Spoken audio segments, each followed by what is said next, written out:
Kami akan mendiskusikan 6 langkah untuk merencanakan dan mencapai resolusi tahun baru kamu. Selamat datang di channel Rich 8, tempatnya orang sukses terinspirasi. Kamu mungkin tidak yakin tentang cara mencapai resolusi tahun baru kamu dan bagaimana cara merencanakannya. Mungkin sebelumnya kamu sudah pernah mencoba, tetapi selalu gagal untuk mencapainya. Tapi tenang, hal itu bisa berubah setelah kamu menonton video ini. Faktanya, banyak orang yang gagal untuk mencapai resolusi tahun baru mereka pada awal tahun. Mereka mulai tidak konsisten dan lesu untuk mencapai resolusi tahunan mereka. Video ini sangat berharga dan bermanfaat. Kami melihat banyak orang yang mengenakan biaya jutaan rupiah untuk program yang pada dasarnya akan memberitahu kamu hal-hal yang sama yang akan kami beritahu di video ini. Jika kamu belum subscribe, jangan lupa subscribe ya, agar tidak ketinggalan dengan video-video kami selanjutnya. Berikut adalah 6 langkah untuk merencanakan dan mencapai resolusi tahun baru kamu. Yang pertama, menyadari bahwa hidup kamu harus berubah. Jangan anggap enteng hal ini loh, karena sebenarnya ini nih alasan kenapa kebanyakan orang gak pernah ngelakuin apapun untuk memperbaiki diri. Mereka sudah merasa sangat nyaman dengan hidupnya yang sekarang. Walaupun ini mungkin bukan kehidupan yang terbaik bagi mereka, tetapi karena telah menjadi kebiasaan yang sudah tidak asing lagi, sehingga membuat mereka menentang adanya perubahan.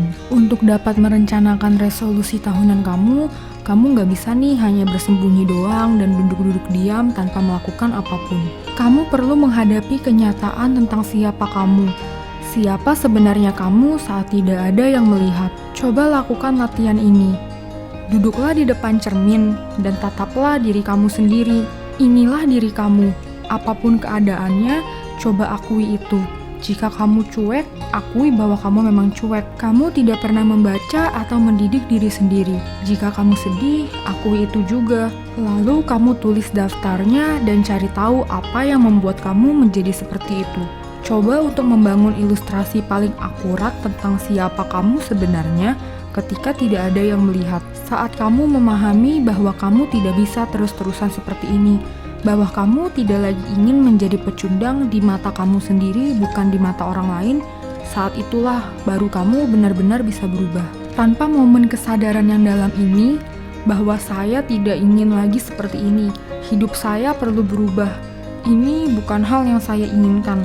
Tanpa keadaan pikiran ini, kamu akan gagal dalam waktu kurang dari 30 hari, tidak peduli seberapa besar tujuan kamu. Yang kedua, ambil pelajaran dari tahun lalu dan terapkan apa yang telah kamu pelajari. Dari tahun lalu, kamu telah melewati banyak hal, dan kamu sudah cukup memiliki gambaran yang jelas tentang apa yang terjadi. Dan kamu akhirnya bisa menarik kesimpulan dari setiap momen yang terjadi. Hal tersebut mungkin bahwa kamu berhasil mencapai beberapa hal, dan bahkan kamu gagal dalam beberapa tujuan kamu. Kamu juga telah mengalami banyak naik dan turun sepanjang tahun. Dan mari kita ambil pelajaran penting dari semua hal itu. Ambil selembar kertas dan lipat menjadi 2, lalu 2 lagi. Jadi kamu memiliki 4 sisi. Di kiri atas, tulis hal-hal yang berjalan dengan baik. Dan di kiri bawah, tulis yang membuat hidup kamu tidak menyenangkan. Di sisi kanannya, tulis pelajaran-pelajaran berharga yang dapat kamu pelajari dari setiap kejadian yang ada di sisi kiri. Beginilah cara kamu tumbuh menjadi manusia. Jika kamu melakukan latihan ini, peluang kamu untuk mengulangi kesalahan yang sama akan turun secara signifikan. Dan kamu akhirnya memiliki gambaran visual tentang apa yang salah, apa yang benar, dan apa yang harus dilakukan untuk mengatasinya. Beginilah cara para miliarder mengevaluasi diri mereka sendiri dan membangun kehidupan mereka sendiri. Menurut kamu, ada berapa banyak nih rata-rata orang yang melakukan jenis perencanaan ini? Jika kamu belum pernah melakukan ini sebelumnya, ya itulah alasan kami ada di sini. Jangan lupa dicoba ya. Yang ketiga, tuliskan resolusimu sespesifik mungkin. Kami tidak bisa cukup menekankan seberapa pentingnya menuliskan resolusimu. Inilah mengapa Dr. Gail Matthew, Profesor Psikologi di Universitas Dominica di California, melakukan studi komprehensif terhadap orang-orang dari semua lapisan masyarakat, mulai dari pengusaha, guru, dokter, pengacara, seniman, pelajar, dan apa yang dia temukan adalah orang-orang yang menuliskan tujuan mereka 42% lebih mungkin untuk mencapainya. Kami sendiri telah melakukan hal ini dalam beberapa tahun terakhir dan telah berperan penting dalam semua hal yang telah kami capai. Terlebih lagi, tempatkan tujuan tersebut di ruang kerja kamu atau di suatu tempat di mana kamu akan terus melihatnya sepanjang tahun. Kamu perlu mengingatkan diri sendiri tentang kemana arah tujuan hidup kamu secara terus-menerus dan kemudian mengambil tindakan untuk itu. Bagian kedua dari langkah ini adalah seberapa spesifik kamu tentang tujuan kamu. Misalnya adalah, saya ingin membaca buku. Ini adalah contoh resolusi yang buruk. Jangan lakukan itu pada resolusimu. Resolusi harus lebih spesifik dan kalau bisa sespesifik mungkin. Berikut beberapa pertanyaan berharga untuk ditanyakan pada diri kamu sendiri tentang tujuan kamu.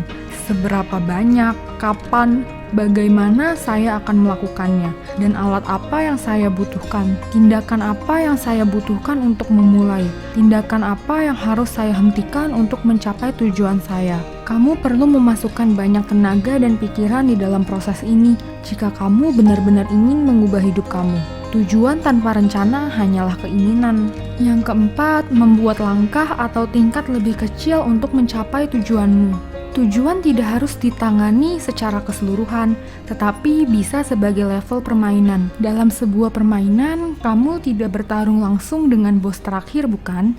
Kamu akan melewati beberapa level terlebih dahulu yang memberi kamu kesempatan untuk memenangkan permainan. Dan itulah cara yang kami inginkan bagaimana kamu memikirkan perjalanan ini. Saat kamu maju, kamu akan merasa seperti naik level. Jika kamu ingin menulis buku, lebih mudah untuk memecahnya menjadi menulis satu bab setiap bulan. Dan itu pun dapat dipecah lebih lanjut, misalnya tulis 1 halaman per hari atau sejumlah kata tertentu. Begitulah upaya kamu untuk mengambil tujuan dari target yang diinginkan di suatu tempat yang jauh dan mengubahnya menjadi sesuatu yang konkret. Yang kelima, strategi deadline goals versus habit goals. Setelah kamu memecah tujuan kamu menjadi langkah yang lebih kecil, kami ingin memperkenalkan 2 pendekatan yang kamu harus tahu dan gunakan keduanya untuk mencapai tujuan kamu. 2 pendekatan yang dimaksud adalah deadline goals dan habit goals. Deadline goals adalah ketika kamu meletakkan milestone pada tujuan, dan habit goals adalah kami secara aktif mencoba mengubah perilaku kamu karena kamu tahu itu akan membawa kamu semakin dekat dengan tujuanmu. Katakanlah kamu ingin menurunkan 20 kg tahun ini, dan kamu akan menggunakan kombinasi deadline goals dan habit goals. Kamu menetapkan bahwa kamu akan menjalankan lari 5 km pada 8 Maret dan 10 km pada 5 September. Hal ini adalah deadline goals. Ketika kamu ingin menjalankan lari 5 km, kamu harus berlatih beberapa kali. Terlebih lagi jika kamu ingin menjalankan 10 km di akhir tahun, kamu harus memiliki kondisi fisik yang cukup baik. Jika kamu sudah menetapkan tujuan khusus yang melibatkan aktivitas fisik, kamu pasti akan kehilangan sebagian dari berat itu. Gabungkan ini dengan kebiasaan, seperti saya akan pergi ke gym 3 kali dalam seminggu. Dan itu hanya masalah waktu sampai kamu dapat menurunkan berat badan seperti yang kamu inginkan. Ini adalah strategi kamu di tahun ini. Targetkan waktu untuk mencapai tujuan kamu dan jenis kebiasaan apa yang dapat kamu programkan ke dalam hidupmu yang akan menuai manfaat terbesar untuk tujuan tersebut. Kamu mungkin nggak yakin bagaimana mengembangkan kebiasaan baru dan membuatnya melekat pada diri kamu. Jadi inilah yang akan kami lakukan untuk kamu. Ada buku yang disebut The Power of Habit, Why We Do What We Do in Life and Business oleh Charles Duhigg, yang mana kami rekomendasikan untuk kamu. Yang keenam, bergaul dengan orang-orang yang bergerak maju daripada berdiri tegak. Selalu lebih mudah untuk pergi jauh ketika kamu memiliki pasangan. Tetapi berhati-hatilah dengan siapa yang kamu pilih untuk dibawa bersama kamu ke dalam perahu.